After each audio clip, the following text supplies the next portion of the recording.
continue working tirelessly for the survivors and for the American people. I want to thank Speaker Johnson and his leadership team for giving us all the tools we need to get all the information that the American people want and that the survivors deserve to be able to finally give them some accountability. And I want to thank the Trump administration for working with us and turning over 34,000 documents so far. Is that any of that? Thank you, Chairman Comer. Thank you for all your hard work on this issue. With that, I want to welcome you all back to a safe DC.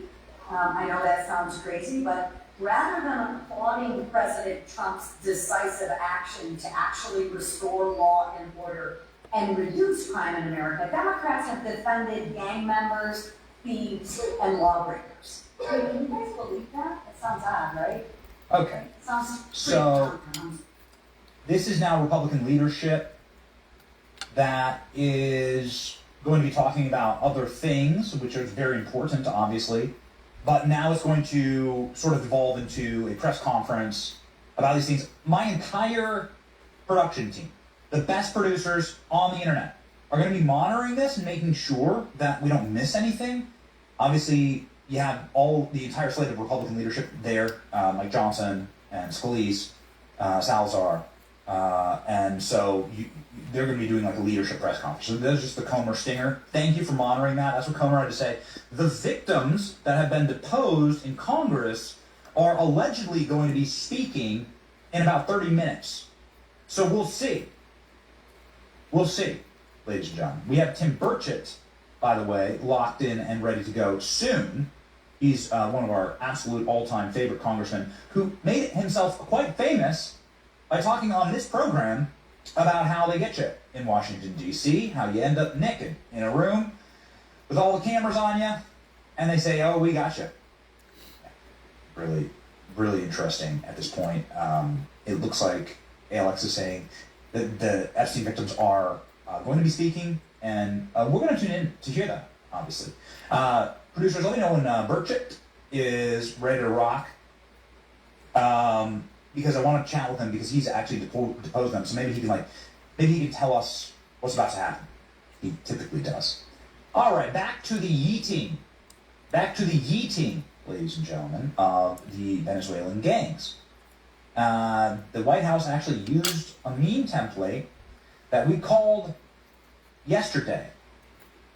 The instant that this happened, if you were watching yesterday live, President Trump held a press conference where he moved Space Force to Alabama. It's a really smart move. Obviously, it shouldn't be in Colorado anyway. Colorado is a failed state. Sorry if you're watching from there, but we need better leadership. Something horrible is happening in Colorado. There needs to be like a Florida or Pennsylvania style remaking of the state, right, where you claw it back from the left. But President Trump has moved Space Force and the rocket building to Mobile, Alabama, where actually an enormous amount of rocket building happens, an enormous amount of Space Command happens there. It's very cool. Anyway, during that time period, during that press conference, Peter Doocy of Fox News goes up and shows Donald Trump a still unexplained video of the White House, of something being dumped out of a window of the White House, and turned into a meme template. So here we go. Adios. This is the White House. This is the White House posting this. Terrorist eliminated. Adios. It's beautiful. There you go. Look at that engagement too, by the way. Millions of views, 5,000 likes, and an absolute total dominance of the seas around America. I believe that these kind of things are really good to be used as warning signs, right? Back in the day, they would do the hangings of criminals outside of the town, so criminals entering the town could see that this isn't a place that you F around. And I like it. Now, is this going to lead to war with Venezuela? That's a big question. The Venezuelan dictator is out saying, like, please don't go to war with us. They're doing military rallies and so on. Maduro has a $50 million bounty on his head. And whenever you hear of something horrible happening in America, a good one name that comes to mind is Laken Riley, who was murdered by a Venezuelan gang member who was let out of jail again and again and again to commit more and more heinous crimes, and now Laken Riley, a beautiful American nursing student, is of course dead. In the worst possible, read the murder report. Like, this Venezuelan was sent here from the prisons of Venezuela to terrorize our country. How is that any different than what we would call terror? I mean, how is that any different than what we would call like terrorism? Right. So a member of ISIS, hijacks a car or a plane and does some horrible act of terrorism. We go, oh, terrorism! Look at that! It's awful. But a member of a terrorist group from South America comes into our country and does the exact same thing with Laken Riley. He bludgeons her to death in the middle of the day while she was out jogging. After foisting himself on her like an animal. I think he used a big rock. You have to check me on this, but in the murder, it's it's like caveman level, third world, rampant brutality and evil. And we somehow don't call that terrorism? It is, of course, an act of terrorism. And what Venezuela has done is terrorize our nation. They are a terrorist narco state. They've sent hundreds of thousands of gang members. The Obama administration welcomed them with open arms, the Obama-Biden administration. And it needs to be asked, why don't we classify it as that? Because that's what it is. We would do that if it was ISIS or Al-Qaeda, but for some reason we only apply it if they come from the Middle East. No, there's terrorism from all over the place. And so this is President Trump yeeting the terrorists there, and he's moved a huge strike force into the Caribbean and into the Gulf of America in order to make sure that this doesn't happen again, but also to make sure that there is a deterrence. Now I know that if you really wanted to deter the criminal alien border crossers, what you do is you put Tim Burchett on a skateboard with a shotgun down the border. That's what you do. You have Tim Burchett, you create a sidewalk, maybe a ramp, a couple of rails that Tim Burchett could ride on his skateboard, on his longboard, and you give that man a shotgun, 12 gauge, double barrel, with a vest of shells, and you just let him zip around. You just let him go up and down the border. And that's what we know. That's how we know. When that happens, we'll know that the government is really serious about locking our border down. Lucky for us, the great congressman from Tennessee is here to join us to explain. Tim. He's ready to become the head of ICE. On skates. Ice skates. Here we go, Tim Burchett.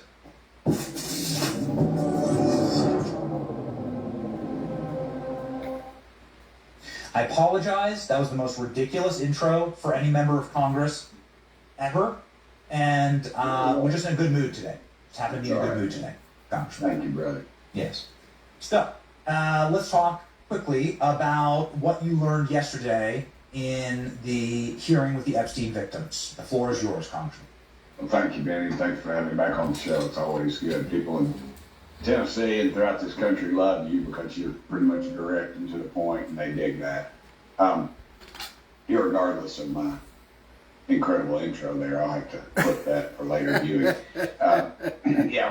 There were several ladies in there, and they had their attorneys, and what struck me is that one of the ladies had, they all had her name, their full name, but one of the ladies just had her first name, and it was emotional. They talked about their experience and what went on, and the one lady, she just had one name and her first name, that I assume was her first name, and that was to protect her.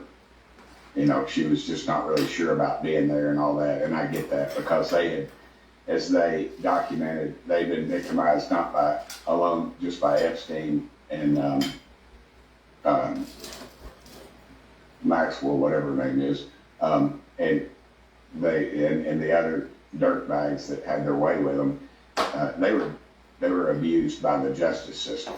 The justice system did them wrong multiple times, and they get built. And it's been 10 years since they filed their original lawsuit, and now they're seeing it bear some fruit, so to speak. And I asked the question because she said, I want this to go, I want to get to my files, but I can't get to them because she had blacked out all that from her memory of what had occurred to her, and she would like to know what exactly had been done to her during that time period. And I asked the question, it wasn't a Q&A type thing, Danny, but I said, no, wait a minute, you do not want those files released? And they said, no. And the attorney said, thank you so much for asking that question, because no, we do not want those files released. And in our rush to judgment to release everything, which is what the press all of a sudden, after 4 years of the Biden administration holding on to this thing, have finally decided they want to bring it out.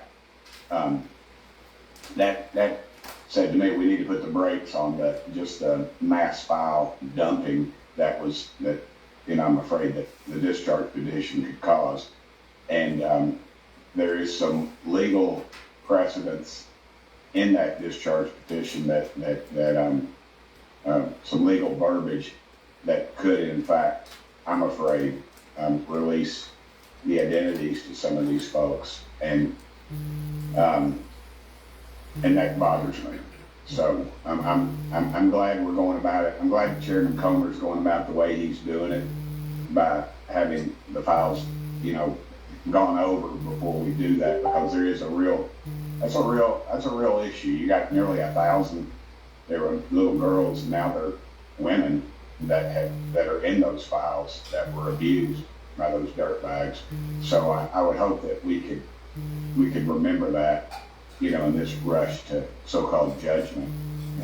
Yes. So you're famous, obviously, for spitting true facts, for saying that if people are found guilty of doing these kind of heinous acts, they should be hung from the nearest tree. And also on our show, which is something that is aged like a very fine wine, Congressman, you describe blackmail ops that are often run in the political arena. And so is there anything like that was revealed? Yeah. Well, and one of the ladies said that prior to her coming forward, she received a phone call, and she has a young daughter, and I know you have young children like I do. And they said that, some despicable acts were going to be done to her daughter if she were to come forward.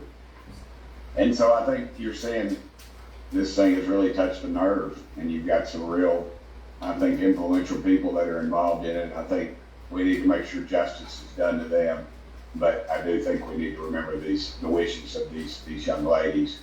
And I'm just afraid they will be used again and then tossed aside once the political, will is used to go after somebody that probably is innocent. So I would just, I would urge people to use a little bit of caution in this thing. It's not a one-size-fits-all type of situation. Do you believe that there are going to be any other individuals indicted, or?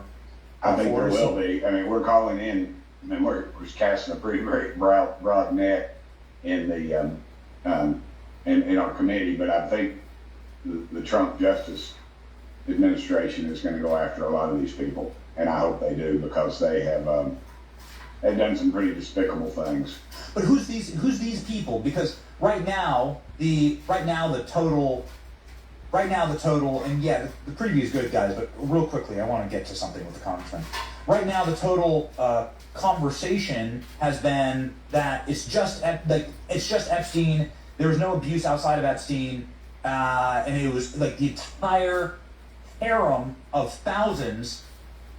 The entire harem of thousands of women and people abused was just for Epstein, and there was no blackmail ever.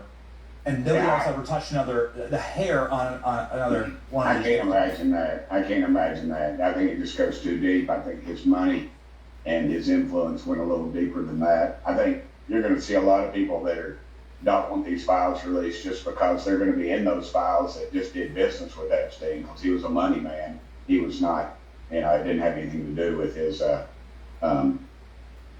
didn't have anything to do with all of it, with any of the sex trafficking or whatever you want to call it. I think that's where the lines get a little hazy. I think we need to be really careful there. as well. But yeah, I think it was a pretty deep web. I think he used it. I think there's tapes probably that were taken at the residency in New York.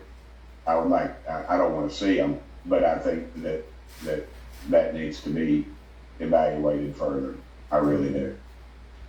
Yeah, there was a whole trove of documents that were released yesterday, and I know that people are looking through them. And I certainly appreciate the transparency here. Any other revelations that you've learned? No, there was talk that there was some names mentioned, but I didn't hear any. I had to go to another meeting afterwards, so I was they scheduled this a little late. I had some people that had come in from Tennessee, so I had to leave. But I didn't hear any names. That's what I'd like. I'd like to get to the names, start naming some people. Yeah. Okay, so shifting gears here, you mentioned Tennessee. You're from Tennessee. You're probably the most Tennessean that's ever existed, Congressman. And so I want to shift gears to something that happened in your backyard with Cracker Barrel over the last couple of weeks. I know that this is obviously something that took the world by storm. The woke rebrand of the most unlikely possible brand. And given the fact that this is a Tennessee company and their headquarters in Tennessee, I'm sure you have some thoughts on it. I just want to give you your opportunity to sound off.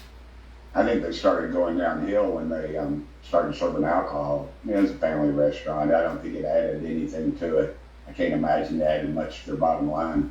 I've always enjoyed going to Cracker Barrel. Just, everybody, when it came out, I can remember, I need to go there. And I went there, and it was just like eating at home, really. I mean, it wasn't much different. And in that regard, it's sort of like a Waffle House. You can go in anyone across the country, and you guarantee the waitress is going to call you darling. So it's a pretty cool thing. But yeah, they try to rebrand. It's another one of these. They brought in a bunch of liberals, probably Northeasterners. No offense to Northeasterners, unless you are one, then I guess offense is to be taken. But the truth is, they tried to, they think, oh, we're going to show these folks how it really should be, and I think they got a bunch of lunatic influencers to advise them on what was going on, and it's not what was going on. And America responded overwhelmingly. I don't know if they'll ever regain, because just the whole thing is just ridiculous, and people are fed up. It was a conservative Tennessee-based company, and they just started changing everything about it. And I said they took all the Americana out and put up a bunch of cheap Chinese knockoffs on the inside, and that's exactly what they did. And they started changing the menu to some foo-foo stuff. Damn it, that's not what people want. If it ain't broke, don't fix it. Again, this is what's next? Is Chick-fil-A going to start opening on Sundays? I don't know, but I'm over it. We're not going back. We were on the road a lot during when all that was going on, and we looking at the Cracker Barrel parking lots, because Kelly and I, that's where we'd always stop, was Cracker Barrel. We travel and go to the beach or something, we'd always stop at a Cracker Barrel 2 or 3 times.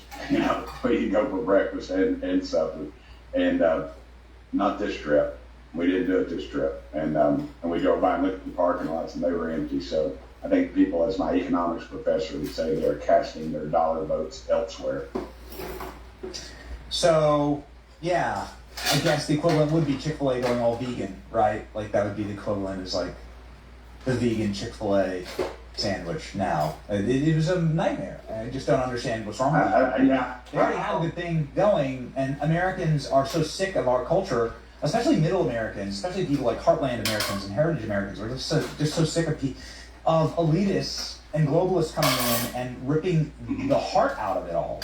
And it's like it's been enough. We just said enough. Yes, you're right.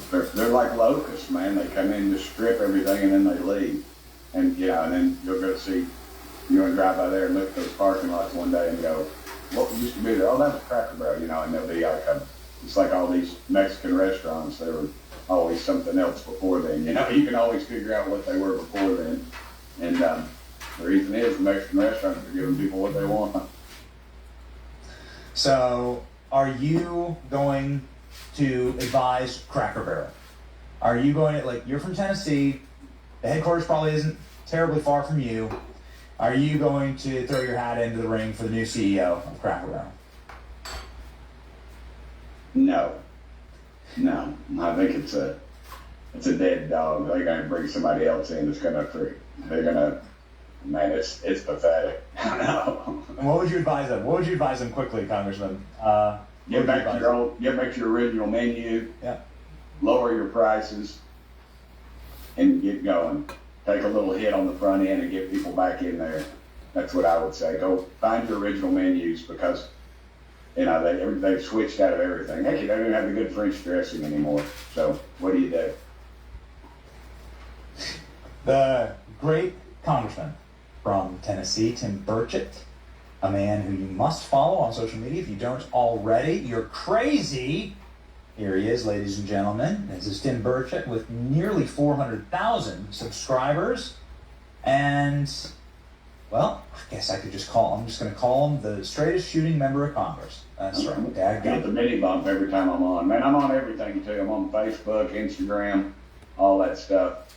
So if y'all are out there, follow me. I don't try to be entertaining, but.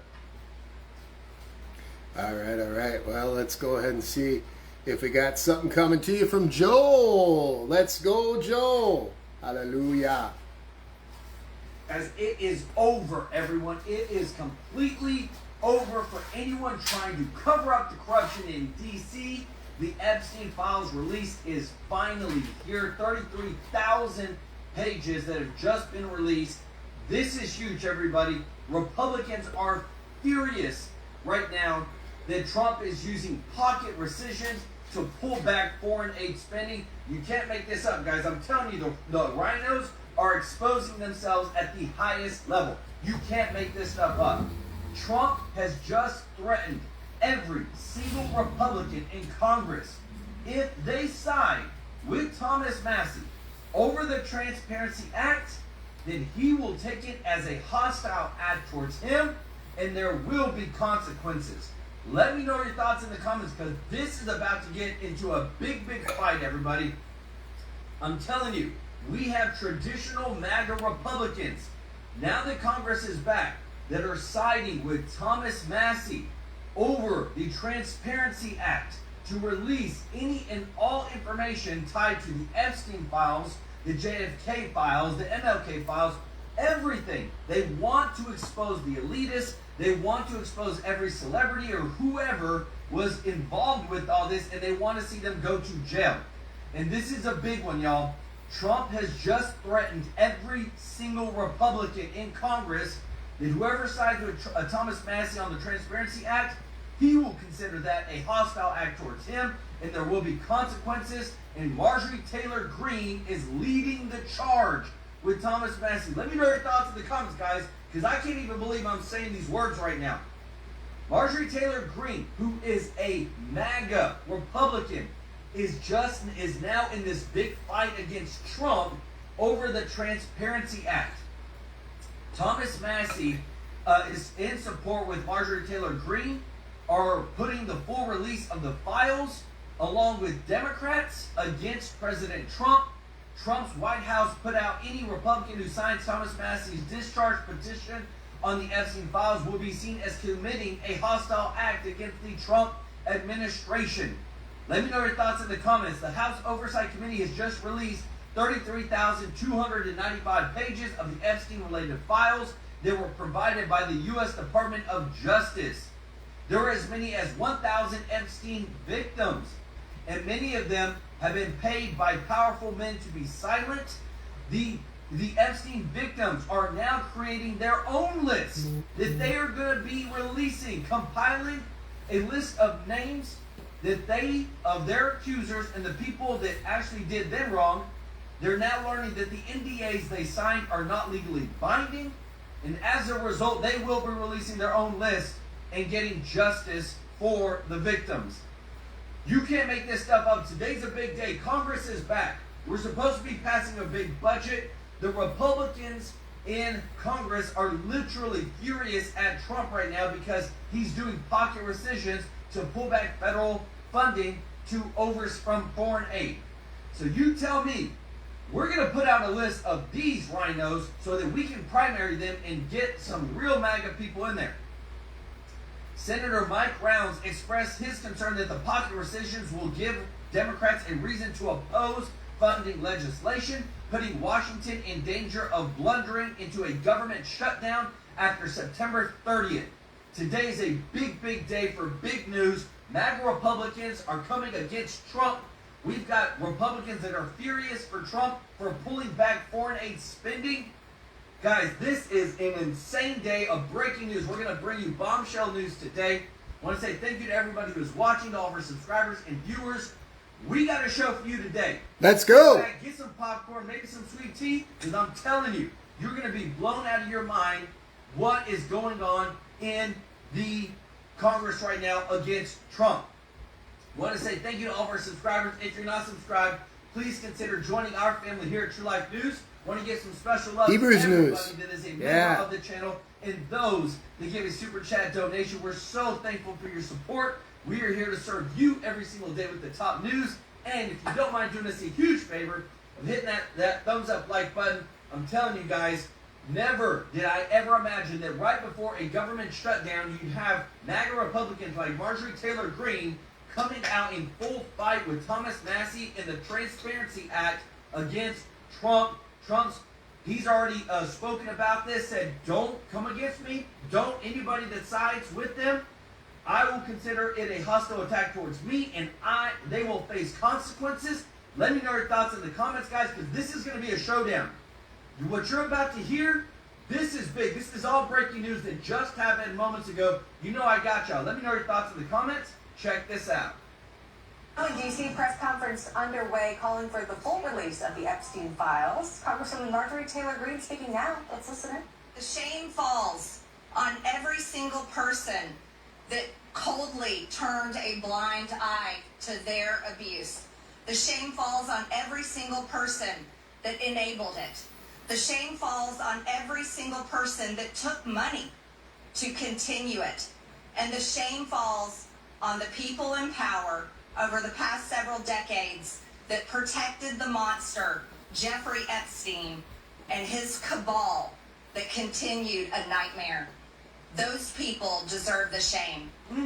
And today, we are coming forward and we are going to fight like hell for these women, because we have to fight like hell for those that are enduring sexual abuse and are living in a prison of shame.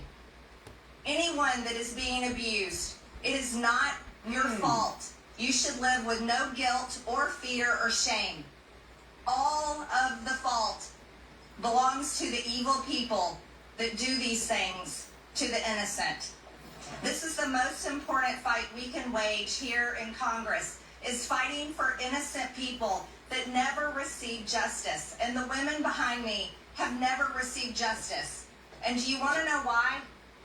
It's because Jeffrey Epstein somehow was able to walk among the most rich, powerful people, not only in America, but foreign countries.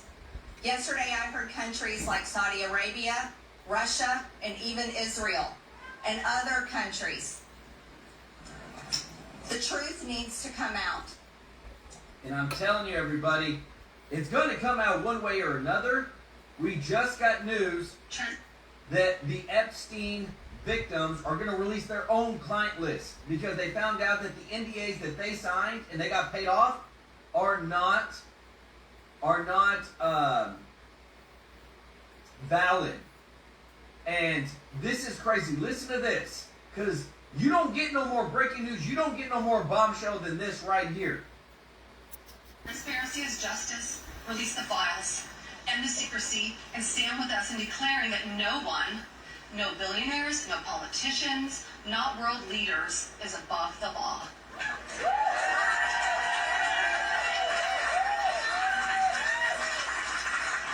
And let me announce now, several of us Epstein survivors have been discussing creating our own list of names. Wow. We know the names.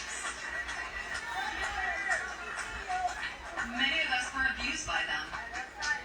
Now together as survivors, we will confidentially compile the names we all know were regularly in the Epstein world.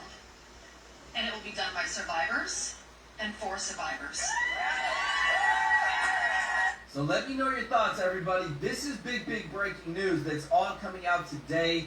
I am blown out of my mind what we're seeing right now. Remember, we're going to bring you the breaking news. If you appreciate this, if you don't mind hitting the thumbs up like button, this is some big stuff that's coming out today. We're bringing you all the breaking news. And remember, we don't hold back. Whatever is coming out, we're going to show you. And I'm telling you, this is what, I just can't believe it, that the leading report, I'm going to show you all this in a moment, any Republican who signs Representative Thomas Massey's discharge petition on the Epstein files will be seen as committing a hostile act against the Trump administration, per the White House official. This is big. Marjorie Taylor Greene has already signed. Let me know your thoughts in the comments. You're going to listen to her in a moment and let her finish what she was saying. But this is big. I want to say, Digging It with Dawn, thank you so much for the super chat. Let's go.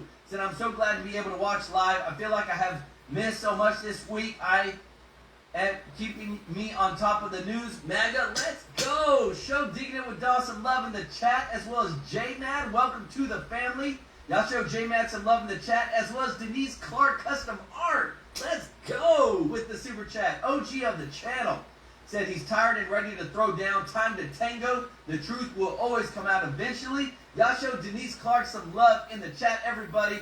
This is big. These are fighting words, everybody. And this is we're literally about to have one of the biggest votes in Congress, and we're dealing with this. Let me know your thoughts in the comments. And the government holds the truth. The cases that are sealed hold the truth. Jeffrey Epstein's estate holds the truth. The FBI, the DOJ, and the CIA holds the truth. And the truth we are demanding come out. On behalf of these women, but also as a strong message to every innocent child, teenager, woman, and man that is being held captive in abuse. This should never happen in America, and it should never be a political issue that divides us. And I want to thank Ro Khanna and Thomas Massey for doing something brave, crossing political boundaries for a very important fight. And I'm honored to join both of them. Right there. And I'm honored that Nancy Mace and Lauren Boebert signed the discharge petition along with myself. And I asked my Republican colleagues not to choose just one path for justice and transparency and accountability, but I asked my Republican colleagues to choose every path for justice and accountability and transparency. So they are pushing everybody for the Transparency Act. That's what it's called. The Transparency Act. And this is something the White House is not happy about. Because let me tell you this, everybody. It's coming out everywhere right now from the Hill. GOP leaders urging Republicans not to sign the Epstein discharge petition. And they're saying, look, don't do it. Don't do it. Trump's not going to be happy about it. In a closed-door meeting in the basement of the Capitol, Speaker Mike Johnson called on GOP leaders to instead support the efforts of the Oversight and Government Reform Committee, which is seeking more disclosures on the Epstein case from the Justice Department DOJ. The Epstein case and the former federal law enforcement officials who worked on the case. They said this message from leadership was clear. According to Representative Joe Wilson, we have a very positive alternative. Representative Thomas Massey, who sponsored the discharge petition, disagrees. So you're about to hear from the people themselves. We're bringing you all this breaking news, everybody. I hope you appreciate it. And just want to always say again, too, when it comes to our YouTube chat, no personal attacks against me or anybody in the chat. No cussing. If you do that, you will be blocked. We want this family-friendly chat. You can say whatever you want about Trump, about Kamala Harris, about anything. But when it comes to the people in our chat and me, no personal attacks. I want it clean and fun. Listen to this, because I'm telling you, we're bringing you all this stuff that's happening right now, because we want to make sure that you are fully taken care of when it comes to the breaking news. Listen to this. Good afternoon, everyone. We just spent more than 2 hours with 6 of the Epstein victims, some of the bravest women I've ever met. They're very courageous. They shared their stories. Some of the ladies have shared these stories publicly before, but at least 2 of the women had never told their stories before. One for the very first time in the room. And so there were tears in the room. There was outrage. It was both, I would describe it as heartbreaking and infuriating that justice has been delayed so long. Some of the women in the room began to be groomed by Epstein and his accomplices, Elaine Maxwell and the others, 30 years ago. Wow. There were 4 attorneys in the room. Some of them began civil litigation against Epstein and the Epstein evils and everything associated with it 20 years ago. This has gone on for a long, long time. And they shared their stories. They shared how these brave young women, Epstein and his accomplices, stole their innocence, stole their very lives in some cases, stole their hopes and dreams and aspirations and ruined them in so many ways. But they came forward courageously to share their thoughts and their hopes, and the House Oversight Committee and the House itself, that we would do this in a bipartisan fashion and seek those answers, and we will. They are owed that. There may be as many as 1,000 victims. 1,000. Hundreds and hundreds of young... I told you, 1,000 victims. We told you on this channel. I literally had somebody who blasted me on the chat saying, Joel, you don't know what we're talking about. I'm like, look, I'm literally getting it from the people that are literally in the Oversight Committee who are saying this stuff. This is crazy. And I'm going to show you Thomas Massey and what he says in just a moment, because I'm telling you, I feel like they got enough votes to pass this. Women who some of us imagine seated behind these 6 women. One of the members in the committee said that they speak for all of them. And it's been long, long overdue. So the objective here is not just to uncover, investigate the Epstein evils, but also to ensure that this never happens again, and ultimately to find out why justice has been delayed for these ladies for so very long. It is inexcusable, and it will stop now because the Congress is dialed in on this. I'm very grateful for the leadership of Chairman James Comer of the House Oversight Committee, who's with me here, and he's done an extraordinary job. August was a very busy district work period for so many members of Congress who were fanned out across the country in their districts doing town halls and business roundtables and constituent services. But our House Oversight Committee was working all along on their subpoenas. And I'll let him recount for you some of the great work that has already been done. But 34,000 Epstein documents have already been collected. We will not stop there. This is the beginning and not the end. And they are going through very carefully because we have 2 ultimate objectives here.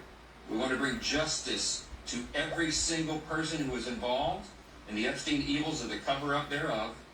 But we also want to be equally certain that we protect the innocent victims. Many of these young women, some of them are now middle-aged women, have never come forward. We do not want their names or identities to be uncovered carelessly or intentionally in any way. And so the House Oversight Committee in a bipartisan fashion is combing through these documents to ensure that we redact only the information related to the innocent victims themselves.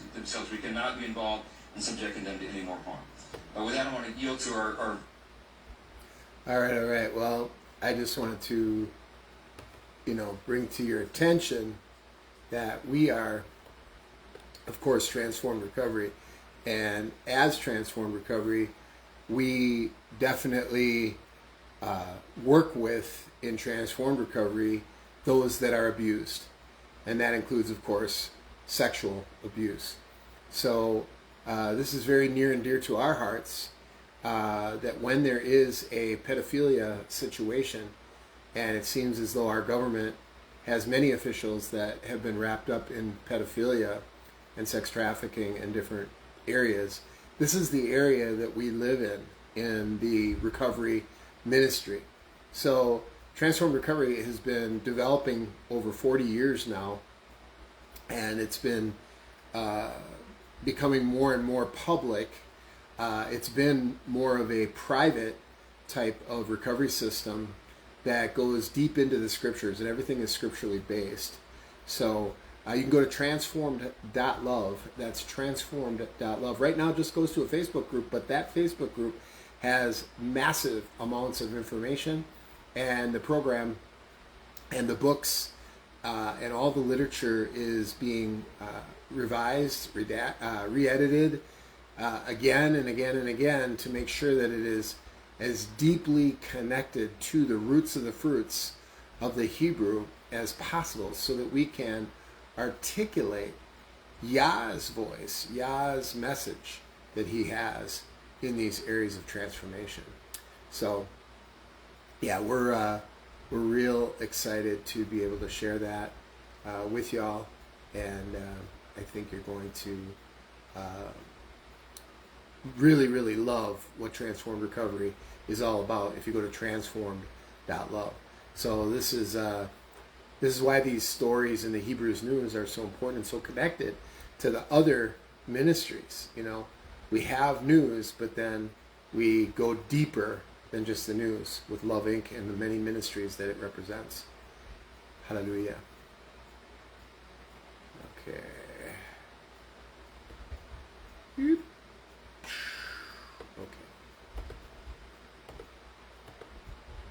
Very able and very busy chairman. All right, you just heard from Mike Johnson.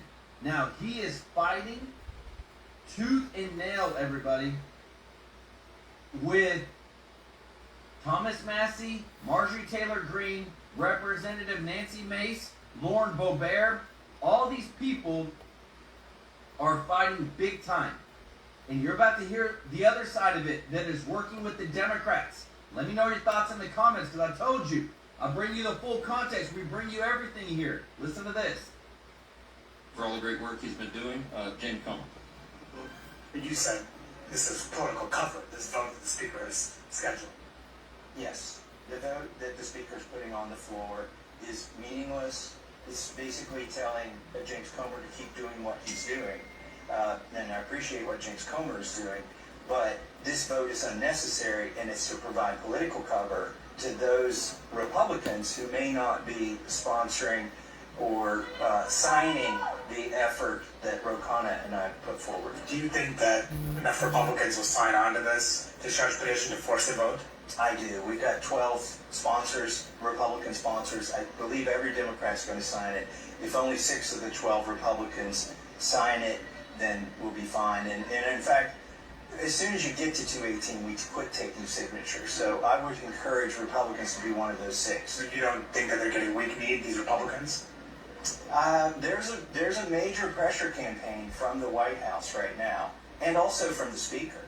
But I think there are enough Republicans who are listening to their constituents and care about these victims that will get the 218 signatures we need. Wow, 218, y'all. I'm telling you, and they're not holding back. And even the own Epstein victims are going to release their own list. Let me know your thoughts on this, and let me tell you where this all goes back to. If you appreciate this, if you don't mind hitting the thumbs up like button, it's always all back to transparency, censorship. We've got the House back in order. We're trying to go after protecting Americans' freedom of speech. Not, because I'm telling you, if we can't protect our number one constitutional right, our country is done for. And we got Jim Jordan, who's going over everything, because people all over the world are trying to censor us. And those people are pouring in money into the United States, trying to get companies to censor us. And what I love is you actually have some pit bulls, I think true MAGA Republicans that are fighting this. Listen to this. Year, Thierry Breton wrote Elon Musk a letter. Thierry Breton's the commissioner in charge of enforcement of the Digital Services Act and the Digital Marketing Act. In the very first sentence, the guy in charge of enforcing this legislation passed by the EU writes this: Dear Mr. Musk, I am writing to you in the context of recent events in the United Kingdom and in relation to the planned broadcast on your platform, X, of a live conversation between a U.S. presidential candidate and yourself. So think about it. The guy in Europe in charge of If you appreciate this, if you don't mind hitting the thumbs up like button, I'm telling you, we are dropping this bombshell news today. Big, big stuff that's coming out. Enforcing a European Union law, writes an American about an American company, about an American election, and he says the context for the letter, the reason for the letter are events that are happening in the UK, a non-European Union country. That's not Europe trying to influence what happens here. I don't know what is. He goes on throughout the letter and says this: measures need to be taken to combat disinformation. He said this to Mr. Musk. We're concerned about any, quote, illegal content you may have. And he ends his letter by saying, my services and I, very last sentence, my services and I will be extremely vigilant to any evidence that points to breaches of the Digital Services Act and will not hesitate to make full use of our toolbox. So he ends the letter with a threat. So before the interview even takes place, he's threatening an American running an American company about an interview regarding the most important election we have, election of the President of the United States. And again, saying the reason for doing so are events that are happening in a non-European Union country, the UK. Comments about events happening in the UK. Concerned about this, quote, spillover effect. That is why we're having today's hearing. That's why we went to Europe last month, or actually in July, to study this issue. Now, here's what's interesting. Mr. Breton, after he sends this letter, this committee sent him 2 letters, and then he suddenly resigns. We asked him to come today, but he refused to come. We asked him to send written testimony. He refused to do that. We asked him to appear. He just wouldn't come. I think it's important to remember what the House Judiciary Committee did last Congress. We investigated our government, the Biden administration, their attacks on free expression here in the United States. What Michael Schellenberger journalists called the censorship industrial complex. Big government, big tech, big media, big academia, all working together to censor Americans. Dang. We learned all kinds of things in that investigation. We learned on April 27th of 2022 that the Biden administration had established a disinformation governance board. That's right. A bunch of bureaucrats going to get together and tell you what you can say, what you can tweet, what you can post, what you can read, what's misinformation, what's disinformation, and the new term they come up, what's malinformation. Thank goodness, because many of us raised concerns about that, they disbanded that disinformation governance board. We no longer had that. We heard from journalists like Mr. Schellenberger, like Matt Taibbi. Let me tell you this. The fight is so real, everybody. I'm telling you that we've got rhinos, we've got people in the judicial sector that just don't want to see Trump win. What I'm showing you right now, and this is all the Biden administration, there's still a lot of people from the Obama administration, from the Biden administration, judges, people in certain offices, the deep state, that look at this. D.C. grand juries declined to indict 2 people accused of threatening to kill Trump. Nothing's going to happen. Nothing. These people that literally threatened Trump brought weapons to D.C. Were literally saying that they were going to do all this stuff, and now nothing's going to happen? No indictments? Are you kidding me? I'm telling you, everybody, if we don't do something, if we don't drain the swamp, there are still people out there trying to take out Trump.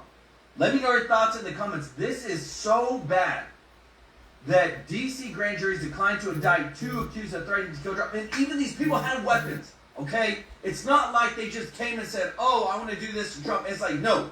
They had plans. They had weapons. They didn't even live in D.C. They traveled to D.C. They were caught around the White House. I'm so sick of seeing how much weaponization is in the government, and I'm glad that we're exposing it right here because things need to change. Regarding the Twitter files, we heard from Tulsi Gabbard, we heard from RFK Jr., all Democrats, frankly. In fact, I took some heat for that. What are you doing bringing Democrats in front of the judiciary? We brought them in because they care about the First Amendment. It was interesting. When RFK Jr. came in to testify, the Democrats actually made a motion to go to executive session. Kick everyone out. No journalists, no one was allowed. They wanted to kick everyone out, go to executive session so no one could hear what RFK Jr. was going to testify to in a hearing on censorship. You can't make this stuff up. We learned that on January 23rd. Oh, think about that, by the way. We learned on January 23rd, 2021, maybe point this one out first, that there was an email. So the third day of the Biden administration, there was an email sent from the White House to Twitter which said, take down this tweet ASAP. And who had issued the tweet? Who had put out the tweet? RFK Jr. So you had the Biden administration trying to censor a fellow Democrat who was going to run against him in the Democrat primary. Dang. I mean, that is, and everything in that tweet actually were true statements. So we learned all that last year, and of course our investigation culminated with a letter from Mr. Zuckerberg on August 26, 2024 last year, where he said, yes, the Biden administration pressured us to censor, we did it, we're sorry, and we won't do it again. In Meta, Facebook has now subsequently changed policy. They now go to the community notes policy instead of the, quote, independent fact checker approach that was being used before. We had one other witness last Congress, journalist from Canada, Rupa Subramanya, who I thought said something that was really important. She said, free speech is a core value of Western culture. And that is true, and that's what our concern is. We're concerned about the attacks on free expression in Europe, the censorship, the arrest for offensive posts, the chilling effect it all has on speech. But we're more concerned, frankly, as Americans, about the limits the DSA, the Online Safety Act in the UK, put on Americans' First Amendment rights, and the shakedown. And I think that's the appropriate term, the shakedown of American tech companies under the DSA, the OSA, and the Digital Marketing Act Digital Markets Act in the European Union. These acts target our tech companies that provide the modern town square, and they're the engine of innovation in our global economy. Since the turn of the century, European tech companies have languished behind their American counterparts. European governments have tried everything to change this, except what might actually work, deregulating their own economy and letting free enterprise flourish. Instead of cutting red tape and allowing their own companies to innovate and grow, the EU and the UK are going after American companies that have grown to dominate the global tech landscape.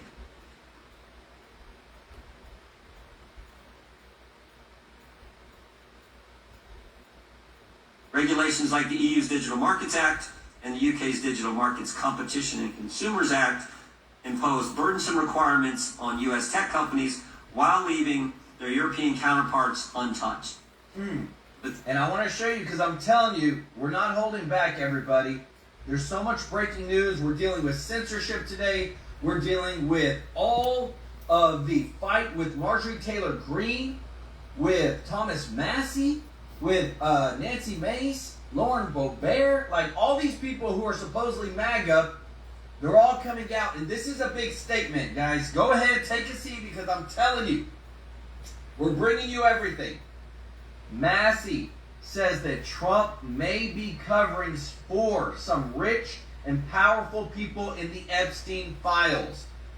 Let me know your thoughts on this, because all this is breaking today.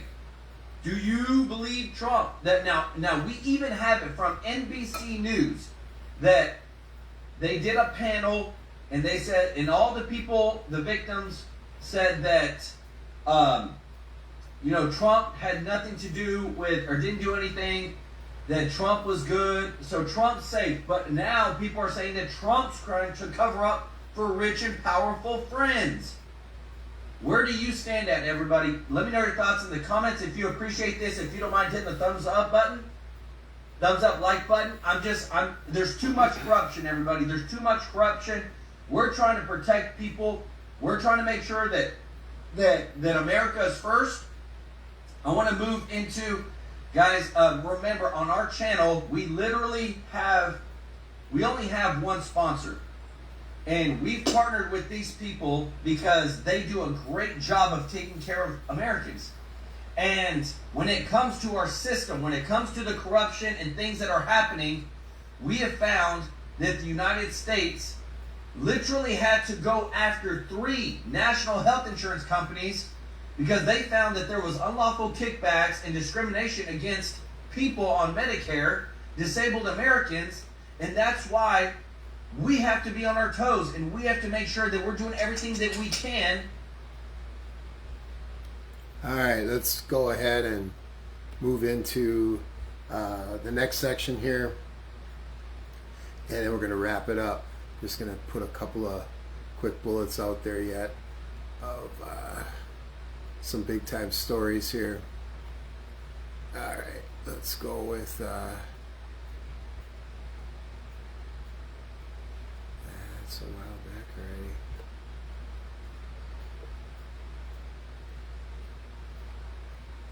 Why is it doing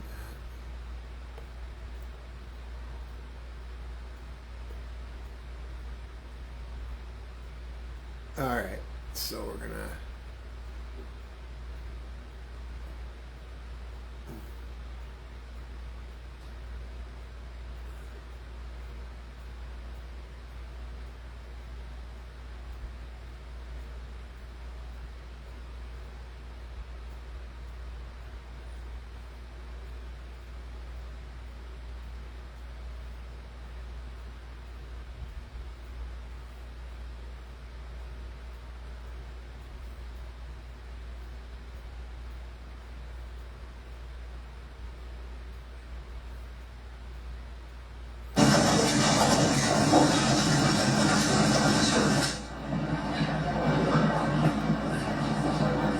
Thank you very much. It's a great pleasure to have President Nawrocki with us, Poland.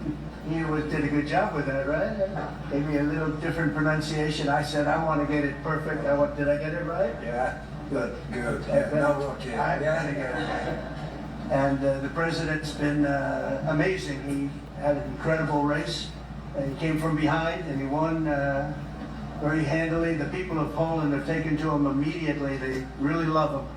There's great love and respect. He's a very successful man, but he went into a political hatchet, so to speak. It was a pretty tough race, pretty nasty race, and he beat them all, very easily. And now he's become even more popular as they got to know him and know him better. He's doing a really fantastic job. So it's an honor to. I also endorsed him, so I'm very proud of that. I don't endorse too many people, but I endorsed him, and I was very proud of that, the job he's done. I want to thank Vince Haley for that recommendation. Vince was fantastic. I appreciate it. And I can tell you who really appreciates it, Poland, because they're very happy with their president. And I just want to say it's an honor to have you. We'll be discussing trade and various other things, the things that you discuss. We'll have a few questions from you, and then we'll get on to a discussion, then we'll have lunch, and then he goes and he meets with the Pope. And that'll be very exciting. And say hello to the Pope for me. Yeah, okay. Thank you very much. Thank you very much. Thank you very much, Mr. President, thank you very much, and I would like to express my gratitude for your invitation only after 1 month from my sworn and from celebration for my inauguration. It means that Polish-American relations are very important, very strong. I think that we have so strong relations that we have never had. And it's very important for me. Our relations are based, of course, on the values. Right? Thank you very much for your support, for your endorsement during my very hard campaign. I remember it, and I'm very grateful for your support. It was the fight me against others, so your support was very important. And the support of Polish people, Polish diaspora in the United States of America. We have almost more than 10 million people here, and they voted for Donald Trump. Voted for me. Yeah, in vast majority they voted also for me, so I would like to say hello to Polish diaspora in United States of America. Those relations for me, for Poland, for Poles are very important with United States of America, and they are based on values: independence, sovereignty, democracy, and I think, Mr. President, that those values are epitomized by our current heroes. Yes. Kazimierz Puławski and Tadeusz Kościuszko. So thank you very much, and I hope it will be very fruitful discussion around the energy, around the economy and military service.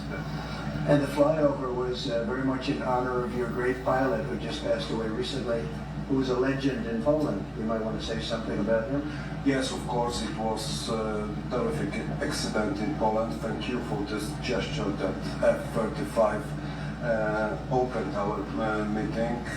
Major Krakowian was one of the best Polish pilots, well-honed Polish pilots, and he died.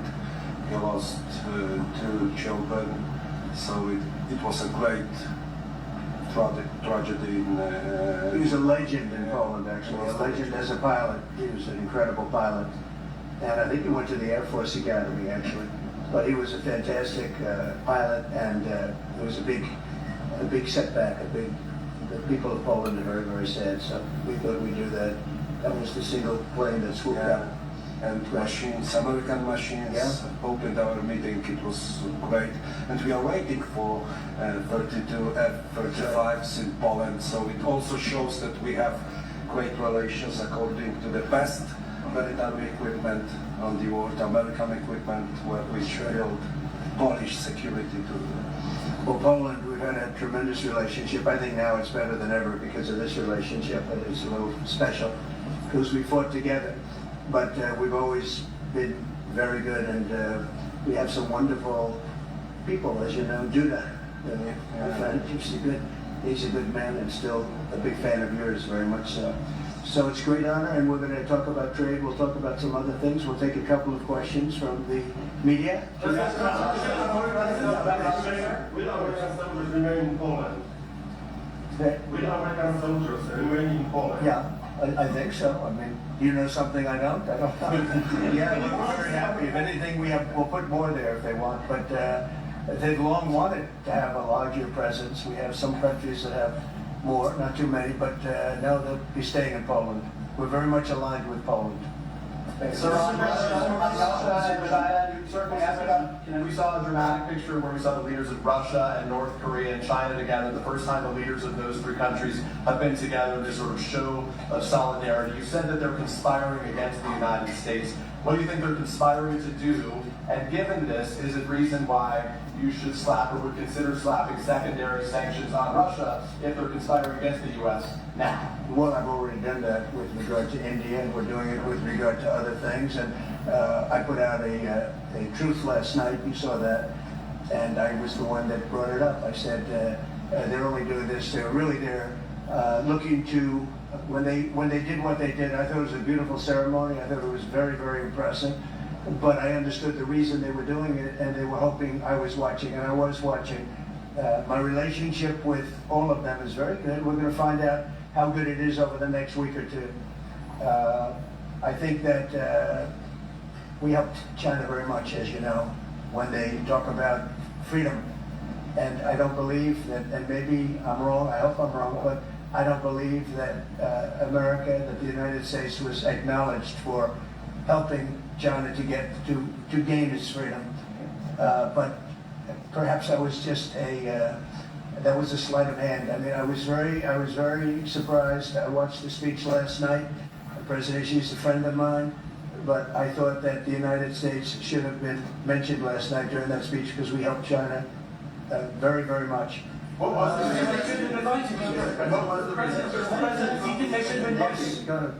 you described many times your frustration, disappointment with Putin, but there's no action since you took your office.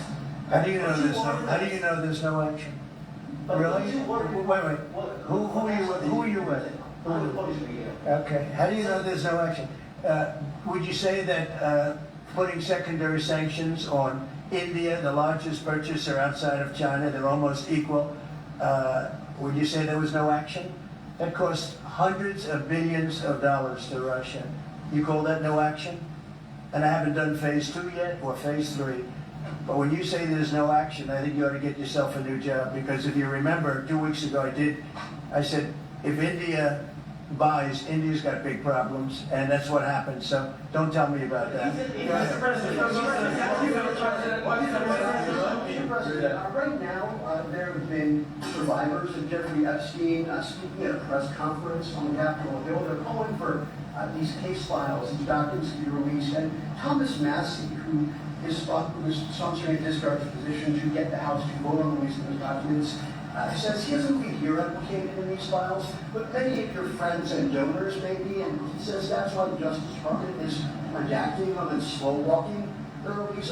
Is the Justice Department protecting any friends or donors, sir? So this is a Democrat hoax that never ends.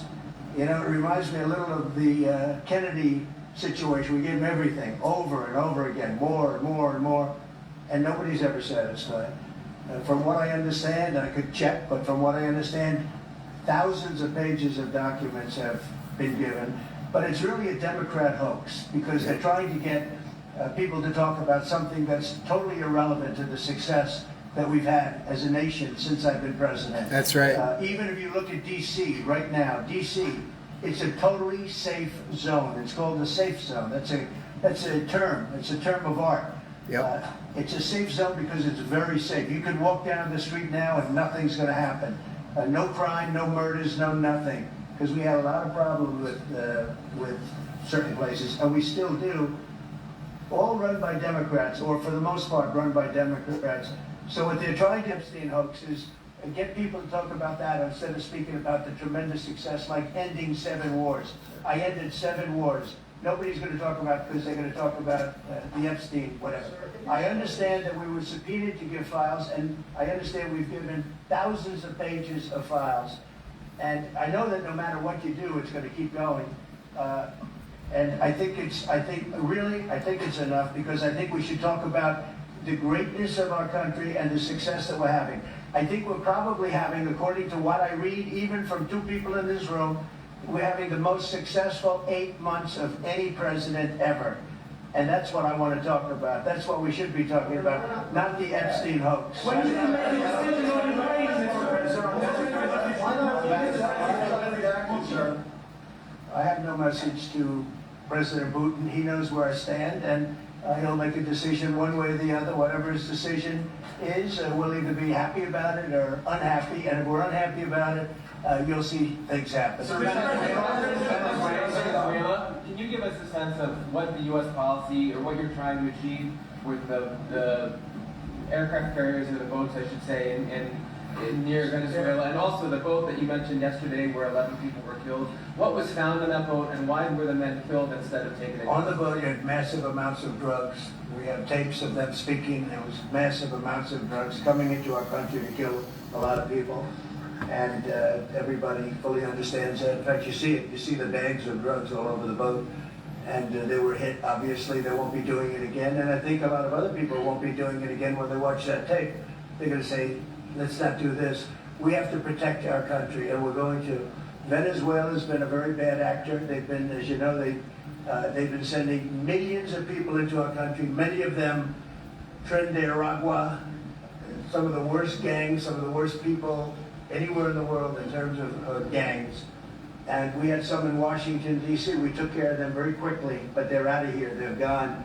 But Venezuela has been very bad, both in terms of drugs and sending some of the worst criminals anywhere in the world into our country. They emptied out, you don't know this, but they emptied out their prisons in Venezuela, and they emptied them out into the United States of America. And that's part of the problem we have. We're getting them out rapidly, but it's caused a tremendous problem. And Pete and all of the people that are working very hard to rectify the stupidity of the Biden administration, allowing these people to pour into our country with open borders.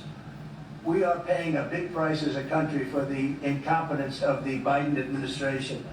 But think of it, opened up prisons, drug dealers, drug lords, everything coming out of Venezuela. They said, and we said, we're not going to put up with it anymore. So Venezuela has been one of the worst actors in the whole group, and we have a group of pretty bad actors. Are you wanting to force it? Yeah, thank you, Mr. President. At the end of this month, the government or Congress has to pass a budget. Do you think we can avoid a government shutdown? Yeah, I do. I think the Republicans will vote for an extension.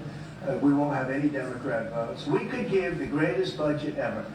Tax cut of 50%, everybody taken care of, perfect for women, perfect for men, perfect for minorities, perfect for everything, and we wouldn't get one vote for the Democrats because they've lost their mind.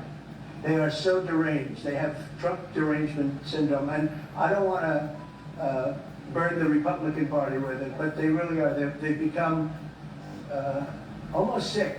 They actually think there is a disease. It's called Trump derangement syndrome. They got it. No matter what we did, no matter how good, you could give them everything that they've ever dreamed of, and you wouldn't get one vote. These are sick people, and I think we're going to have a tremendous midterm. We just approved the largest tax decrease in the history of our country. We have things, when you think of it, no tax on tips, no tax on Social Security for our seniors, no tax on overtime, deductions when you buy a car and you borrow money to buy a car. First time they've ever seen anything like this. Middle income people get deductions. You get a deduction when you buy a car. Nobody's ever seen. And by the way, they're selling cars like crazy. Cars are pouring back because of the fact that we have tariffs. Cars are pouring back into our car plants are pouring back into our nation. They're coming from all over the world. They're coming back. We lost about 54% of automobile manufacturing over a 30-year period, 35-year period. They're all coming back. I think they're coming back higher than ever before. We have AI going up. What we've done is amazing, and what we've passed is amazing. But the Democrats, I don't believe, will get one vote. It's very anti-crime. We want anti-crime. They're in favor of crime. We're against crime. They gave us things like men playing in women's sports, open borders for everybody, transgender for everybody. I mean, they wanted transgender for all of the crazy things that they were saying. And, people say they're 80-20 issues. I say they were 97-3. I always say 97-3, and nobody knows who the three are. This is the best issue of all. They are against preventing crime. They are fighting us. I want to go into Chicago and have this incompetent governor that doesn't want us. Do you know that this weekend 72 people were shot in Chicago? I'm embarrassed to say it in front of the president of Poland. 11 people were killed. 72 people were shot. Last week, 7 people were killed in Chicago, a place which is probably your number one place. I hate to say it. Yeah, and we got to keep it safe. But 7 people were killed. The week before that, 5 people were killed, and 21 people were shot. This is in 3 weeks. So in 3 weeks, there lost almost 35 people were killed. It could have been stopped. If you look at Washington, D.C., 3 weeks ago, it was the same or worse. And now it's considered a totally safe zone. Restaurants are open. They're bustling. Restaurants, you have to see, restaurants were dying. Nobody wanted to go out. They didn't want to be attacked. They didn't want to be mugged. They didn't want to be attacked even in the restaurant. And you take a look at what's happened. Friends of mine that haven't gone to a restaurant in 4 years, one of them went out 5 times in the last 2 weeks to a restaurant with his family. They feel totally safe. Washington, D.C. is a totally safe city. You're not reporting any crime because there is none. They said crime is down 87%, and I said, no, it's not. It's down 100%. We have a great thing going. I could do that with Chicago. We could do that with New York. We could do it with Los Angeles. So we're making a determination now. Do we go to Chicago, or do we go to a place like New Orleans, where we have a great governor, Jeff Landry, who wants us to come in and straighten out a very nice section of this country that's become quite tough, quite bad. So we're going to be going to maybe Louisiana, and you have New Orleans, which has a crime problem. We'll straighten that out in about 2 weeks. It'll take us 2 weeks, easier than D.C. But we can straighten out Chicago. All they have to do is ask us to go into Chicago if we don't have the support of some of these politicians. But I'll tell you who is supporting us, the people of Chicago.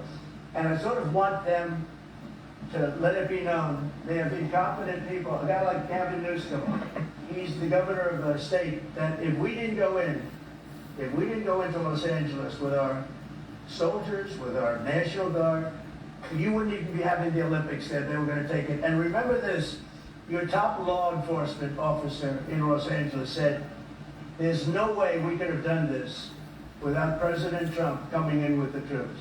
We saved Los Angeles and we saved the Olympics. Thank you very much.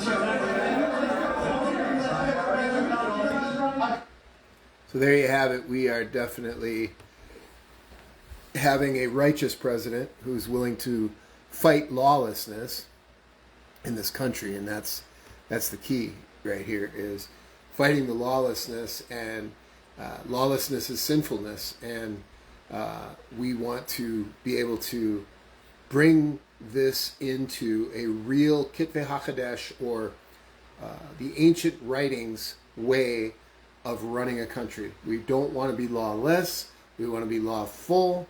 The laws of the land, we want them to line up with Scripture, and we want to be like the city on a hill. We want to be a bright light. We want to shine bright. And there's evil people that are fighting. So there's a war going on between good and evil.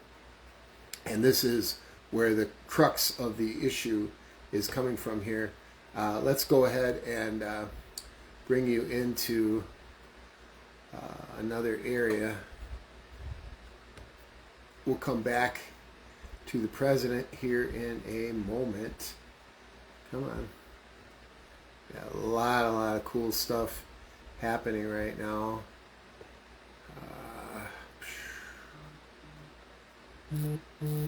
Come on.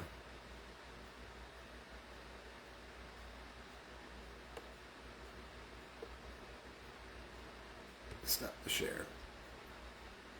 All right, so I want to just share with you a couple more clips. I wanted you to be able to see what's happening with a couple other areas yet today. But the lawlessness is the main issue that we're addressing right now. And again, I apologize, the computer seems to be lagging right now really, really bad. So not sure why we're bearing down so much, but definitely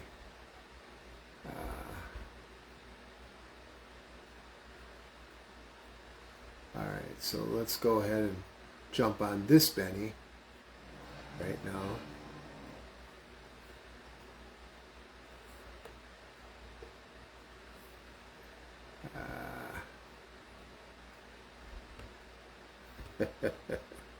Alright, let's see what Benny's got going on here now. This is a brand new one. Yeah, this is just coming out. So let's go ahead and take a look at what he's saying here on this one. Benny.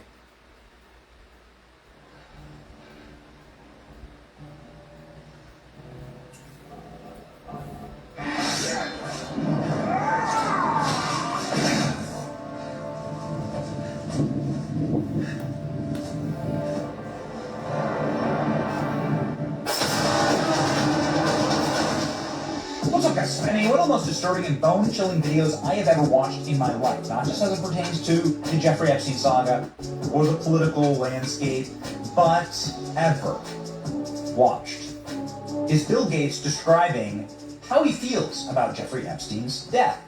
Watch this, and you can see perhaps what Heath Ledger based the suicidal pathology of the Joker on. And, you know, I've said I regretted having those dinners, and there's absolutely nothing new on that. Is there a lesson for you, for anyone else looking at this? Well, he's dead, so, you know, in general, you always have to be careful.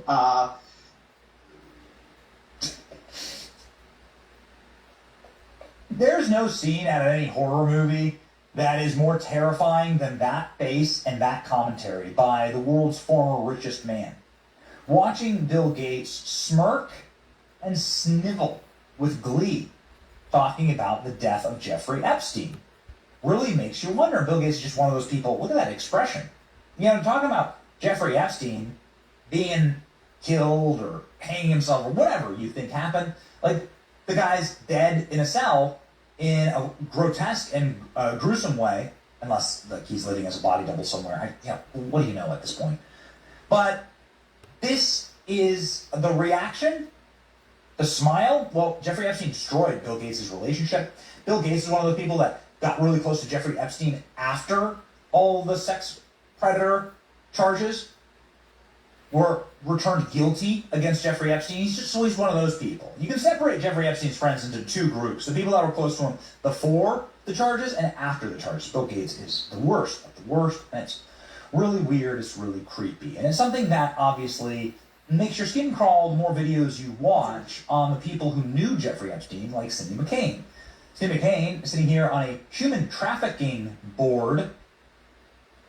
She's the wife of John McCain, who was pretty much in charge of the Senate for like 30 years, ran for president as a Republican nominee. Cindy McCain was privy to a lot of very important information, classified information, and so on. She was able to see every op that ran against the American people over the last 40 years, right? Having a front row seat to John McCain.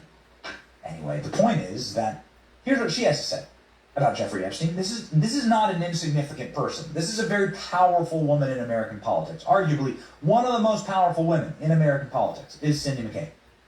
She's the ambassador to the United Nations, right?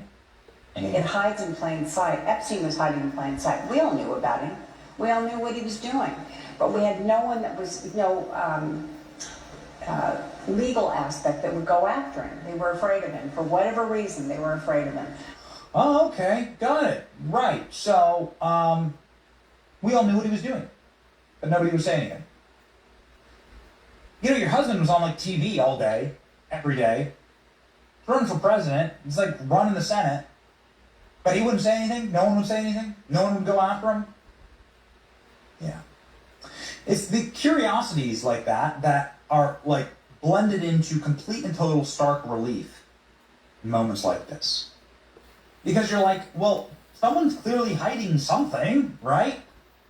And who's at fault here? Well, the people that actually gave Jeffrey Epstein the get out of jail free card. Jeffrey Epstein would be living probably a very happy life behind bars if he had just been charged correctly federally back in 2006 when our current president was hosting The Apprentice, right? There's an entirely different group of people. Cindy McCain's one of those people that were in charge. Bill Gates, one of those people that was very powerful at that time, had a lot more money and connections to Epstein than Trump did. But those are the people that did nothing and then giggle and tee-hee-hee upon Jeffrey Epstein's death, murder, whatever. So it's a very strange timeline. But the timeline just broke today with the Epstein survivor speaking out for the first time on Capitol Hill. And so there's these women who were abused by Epstein, and they were on Capitol Hill, and they were able to, for the first time ever, like, tell their stories and talk about what's going on and what actually happened. And we watched the whole thing. It's 90 minutes, and I want to talk about 3 major takeaways that are really important in all of this. The first major takeaway is that there's obviously massive government corruption and a massive government cover-up. The people who stopped all of these women from ever seeking any type of penalties or recompense from Jeffrey Epstein, who've been stonewalling them the entire time, has been DOJs run by Barack Obama, George W. Bush, Joe Biden, and so on. That's what's been going on. They've been stonewalled by the feds. The feds were clearly protecting Epstein. That is obvious and clear to anyone who's read the files or saw what happened in 2006 when Jeffrey Epstein finally caught a case for over 100 counts of child sex trafficking. That should have landed him in prison forever. Why was he ever let loose? Well, that's what they're asking, and that's what they brought up at the event. Along with saying that during that time period, they were personally on a plane with Bill Clinton flying to Africa, Jeffrey Epstein's Lolita Express. Pretty famous trip. Listen to this. I was living in California, a young woman with high aspirations of becoming an actress. I was already beginning to make a name for myself in the industry. A person I trusted, someone I thought was a friend, invited me to meet a powerful woman who could help advance my career. That woman happened to be Ghislaine Maxwell. I was asked to give her a massage, though I had almost no experience, and when I did, she praised me and promised introductions to someone enormously powerful, someone who could change the course of my life, and that man was Jeffrey Epstein. At first, I was an excited young woman on top of the world. Epstein flew me to his private island. He listened to my dreams, promised to help, but his promises came with a catch. The abuse began. He told me to keep it secret. He manipulated me with with quid pro quo I did not consent to, but I felt I had no one to turn to. He was too powerful. I was just one of the many young women trapped in his orbit. I was even taken on a trip to Africa with former President Bill Clinton and other notable figures. In those moments, I realized how powerless I was. Well, who would believe me? Who would protect me? Epstein himself was the most powerful leader of our country. Epstein surrounded himself, with the most power. So there she goes. I went on a trip with Clinton. And it scarred me forever. You'll be shocked to know that no reporter asked a follow-up about that. Remember, ladies and gentlemen, we all saw it. It was all happening in plain sight. We all knew about it. We just didn't do anything. That's what they all say. They're all the same, right? Clinton, Cindy McCain, Joe Biden, they're all the same.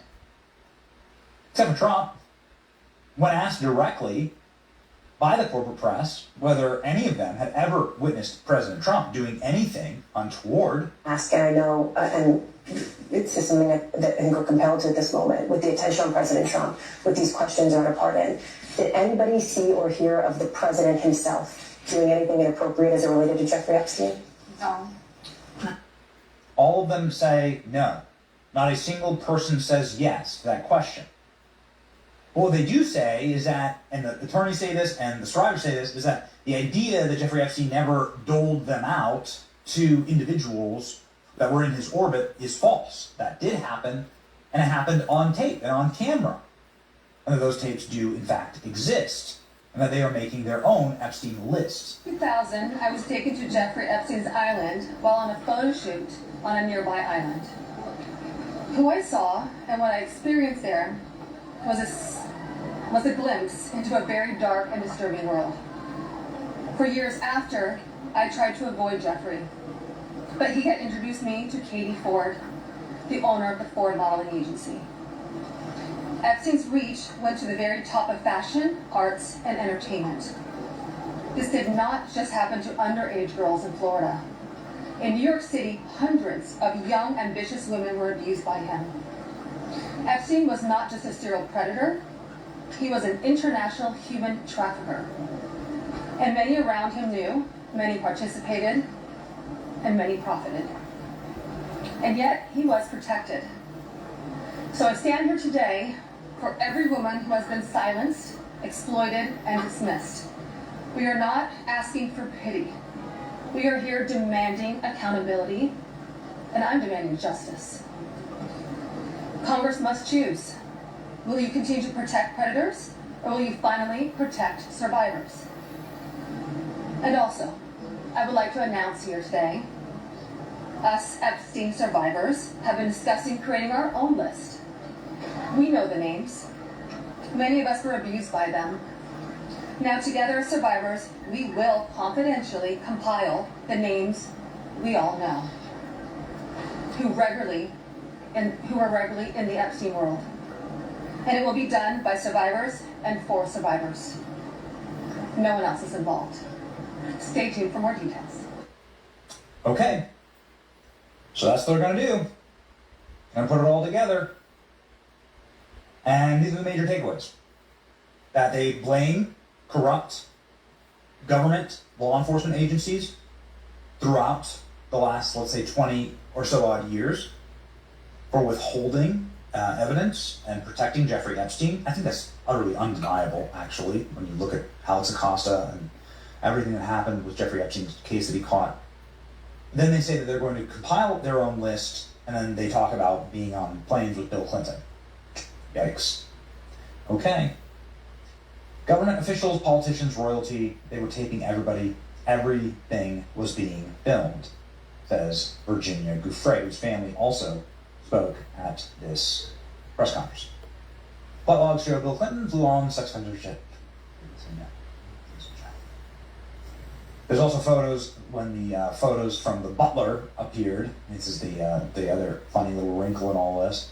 Bill Clinton was in them. Guy had never seen Donald Trump, but he's literally there with photos of Bill Clinton inside of his apartment. Guy says that he is. This was the special Africa trip right here. They're sitting on the throne of England. And he has photos on the plane with Clinton. It's fascinating. So, what's to happen next? I don't know. I'm not sure. I guess we'll see. I guess we'll see. Making their own lists. I mean, what I'm curious about, what I'm curious very, very most about is, are you doing this without any type of political animus? As I've said before on this channel, and I will say it again here, the way that Democrats have treated this is a new Russiagate witch hunt hoax through running against President Trump.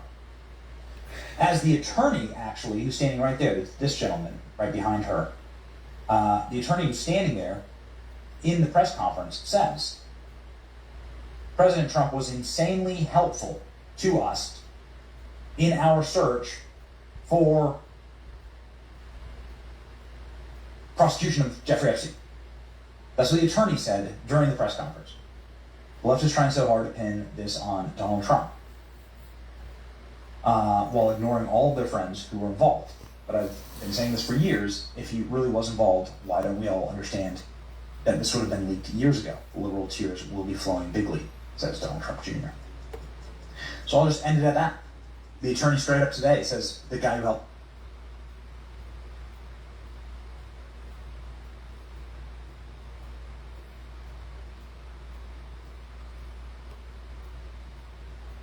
A very special guest returns to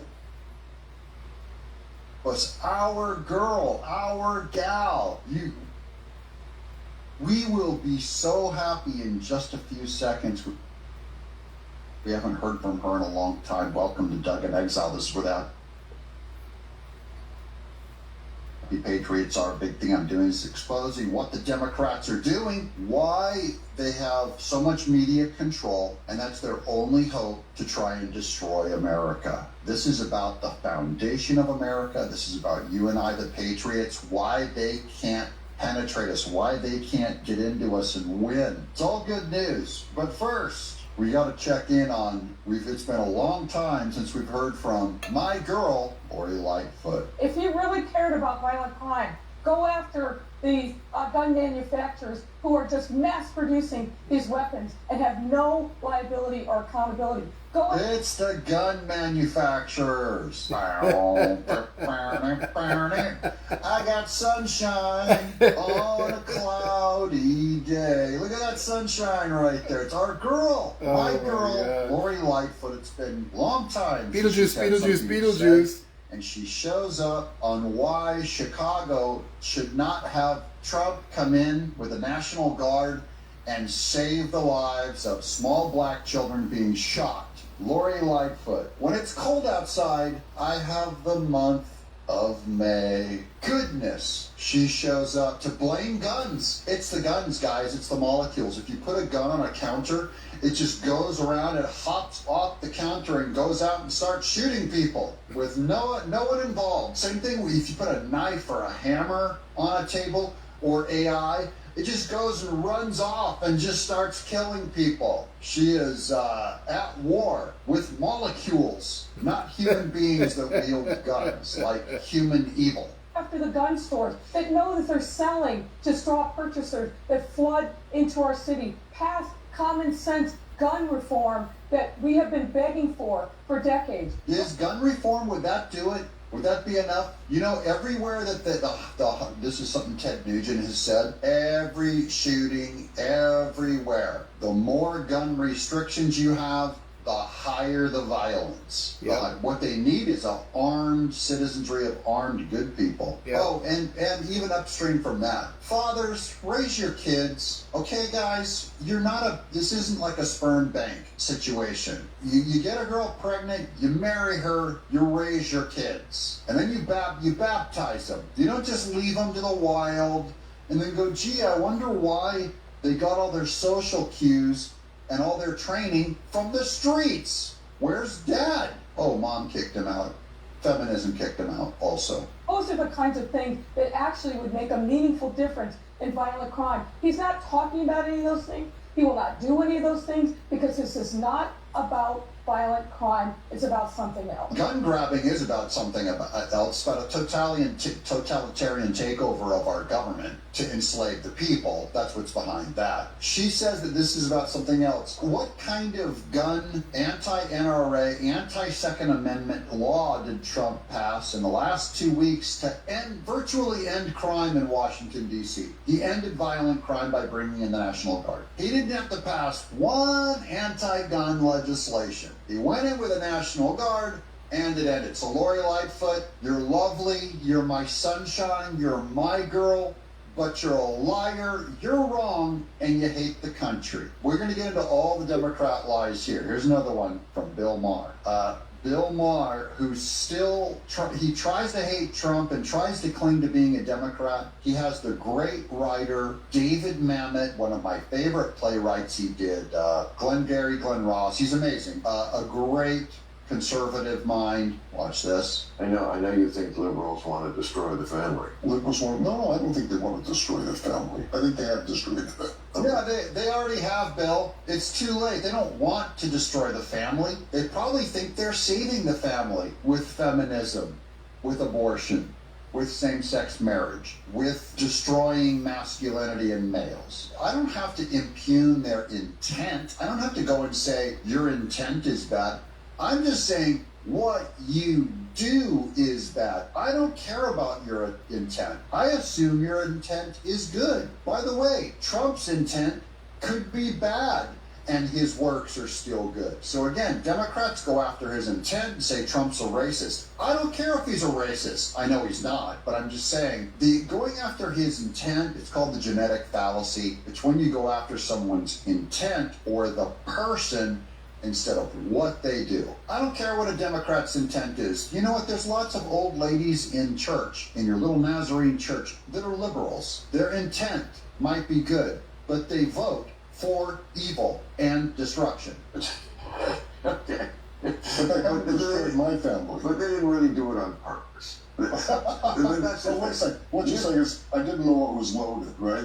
Okay, that goes back to our Lori Lightfoot argument. I just wanted to get that quote. Is when Bill Maher says, I didn't intend to, then Mamet says, oh, I didn't know the gun was loaded. That's a great analogy. Well-intended people don't know that the gun is loaded, but they pull trigger and they play with a firearm, and then they go, I didn't know it was loaded. If you don't know that the family, breaking up the family, is a potential loaded weapon. Putting Democrats in office is a potentially loaded weapon. And then you fire it off and you see the destruction it does, and you go, I didn't know it was loaded. My intent was good. I don't care about your intent. I judge your actions. Any Democrat, that might be in my own church, in my own family, any Democrat that puts an X next to a great Democrat, then comes to me and says, I had no idea it would be that bad. I still hold you responsible. You have an obligation to know the power of a loaded gun sitting on the table. As we vote in politics, it is loading a gun.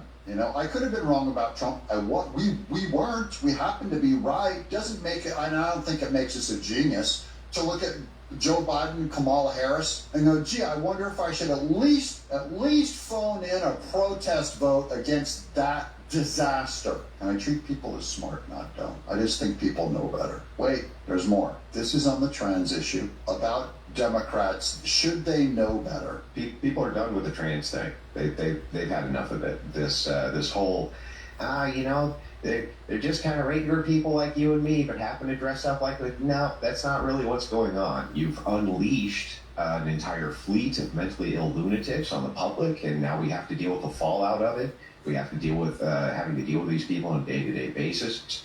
A lot of people are sick of it. This guy is just echoing that thing, which is in a lot of our minds, which is that, hey, we're kind of tired of these mentally ill lunatics in our streets. Yeah, the lady in the lower right is going to advocate for the trans people. I don't take joy in calling them lunatics. I believe they are lunatics, but I'm not here to be mean. I'm not here to be mean. In fact, almost everyone on this panel, I don't know how Ben's down there in the lower left is, but almost everyone on this panel that's willing to call out trans people are not willing to call out regular homosexuals and the rest of LGBT.